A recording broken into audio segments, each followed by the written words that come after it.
Now, Elizondo has filed a complaint with the Pentagon's Inspector General, and in that complaint, he says the Pentagon is waging a coordinated disinformation campaign to smear him for talking about this subject. Lue Elisondo joins us. Lue, thanks so much for coming on. What do you believe the Pentagon? Thank you. What are they doing to you, and why? Well, there are certainly pockets of resistance within the Pentagon, and my concern is that they're not being forthcoming with the American people about the reality of the program, the findings of the program, my role in the program, and frankly, the importance of this topic from a national security perspective. I think the concern for me is that there's a lot of information that still has to see the light of day, and they're obfuscating the truth. And more importantly, they may be doing it to Congress, which is a whole nother level of deception, of course, if that is indeed the case. Yeah, and it's also illegal. They're required by law to release this information to the Congress and to the public.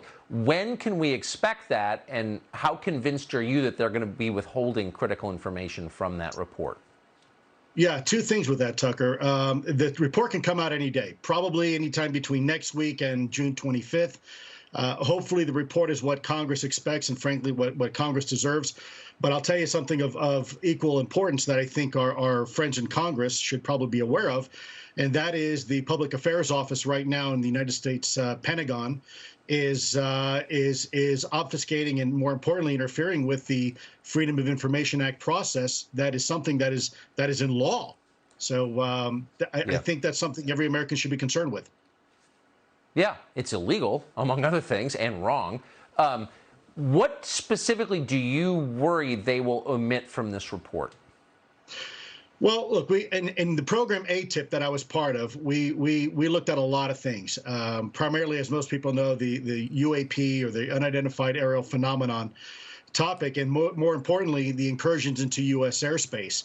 There's a lot of data, Tucker, out there, and I mean there's a lot, and I have to be very careful what I say, but I think if just some of that information comes to light, one thing, people look at the Nimitz incident, they look at the Roosevelt, they look at the kid in the Omaha, and they say, well, those are anecdotal, those are events that occurred every so often. But I think Americans would be really surprised to know that these events are continuing to literally last week. They're happening all the time. And you worry that the report will underplay that as a kind of CYA move from DOD? Look, we can laugh all day long about the topic of UFOs or UAPs, but the bottom line is you have objects that are coming unimpeded into U.S. airspace, controlled U.S. airspace. And I know some politicians think it's a laughing matter, but at the end of the day, we have controlled U.S. airspace over Washington, D.C. for a very specific reason.